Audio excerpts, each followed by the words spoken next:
سامنے رکھیے میں ایک انسان ہوں، مکلف ہوں اللہ کے ہاں، جواب دہ ہوں، رسپانسبل ہوں، اکاؤنٹیبل ہوں۔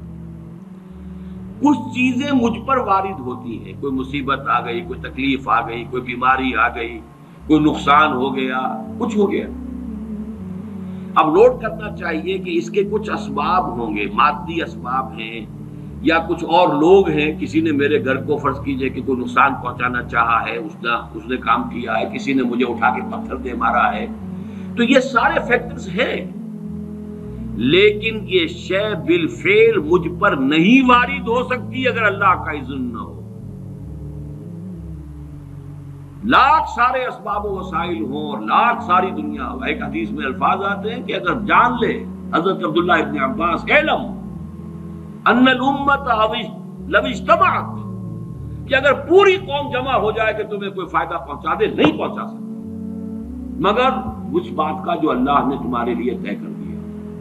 اور اگر پوری قوم مجتمع ہو جائے تمہیں کوئی نقصان پہنچا دے، نہیں پہنچا سکتی۔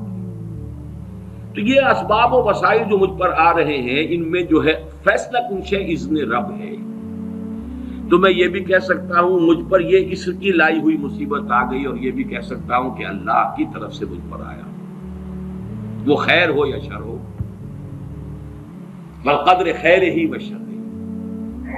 بھلائی کسی نے کرنی چاہیے، اس کا مجھے احسان ماننا چاہیے، اس کا مجھے شکریہ ادا کرنا چاہیے، کوئی بدلہ دے سکتا ہوں تو دینا چاہیے، یہ دنیا کا معاملہ ہوگا۔ اسی طرح کسی نے مجھے نقصان پہنچایا، میں قصاص لے سکتا ہوں، قانونی طور پر مجھے اس کا حق حاصل ہے،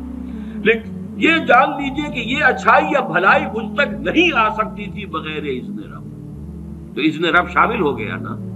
تو میں اس کو شامل کر رہا ہوں، والقدر خیر ہی و شر ہی من اللہ تعالی۔ دوسری طرف میں کچھ کام کرنا چاہتا ہوں، اچھا یا برا جو بھی ہے، یا کوئی میرا منصوبہ ہے بہت بڑا، اب اس میں ایک تو میرا ارادہ ہے جو میرے اندر سے نکلا، ہزارہا عناصر ہوں گے کہ جو اس کے اندر انوالوڈ ہوں گے،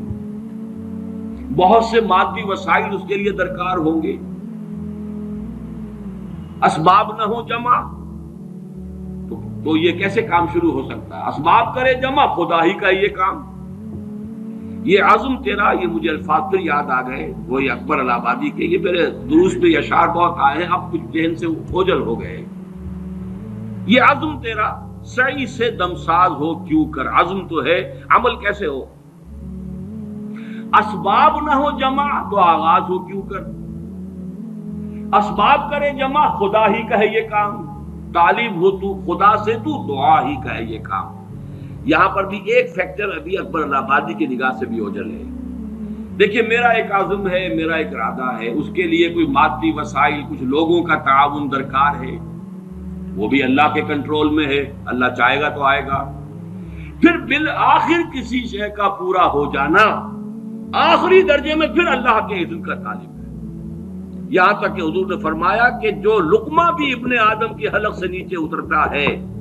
اب وہ سارا آپ نے اس کے لیے کمائی کی، محنت کی، وہ کھانا پک گیا، آپ کی اہلیہ نے پکا لیا گھر پہ، اب یہ لقمہ اتر رہا ہے، اس وقت بھی اللہ سے اذن چاہتا ہے کہ میں اس کے حق میں غذا کا کام دوں یا زہر بن کر لڑ دوں۔ لہذا میں یہ بھی کہہ سکتا ہوں کہ یہ کام اس طرح ہو گیا، میرے کرنے سے ہو گیا، ان اسباب سے ہو گیا، ان مددگاروں کی مدد سے ہو گیا، اور یہ بھی کہہ سکتا ہوں کہ یہ کام میں نے نہیں کیا، اللہ نے کیا۔ صرف جو ہمیں تلقین کی گئی ہے وہ یہ ہے، خیر وجود میں آ جائے تو اسے اللہ کی طرف منسوب کرو۔ الحمدللہ الذی ہدانا لہذا وما کنا لنہتدی لولا ان ہدانا اللہ، کل حمد، کل شکر، کل تعریف اس اللہ کی جس نے ہمیں ہدایت عطا فرمائی۔ ہم ہرگز ہدایت نہ پا سکتے اگر اللہ ہمیں ہدایت نہ دے۔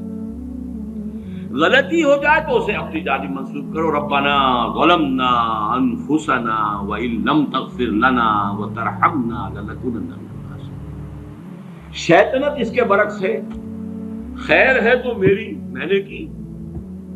اور شر ہے تو اللہ تو نے کروایا۔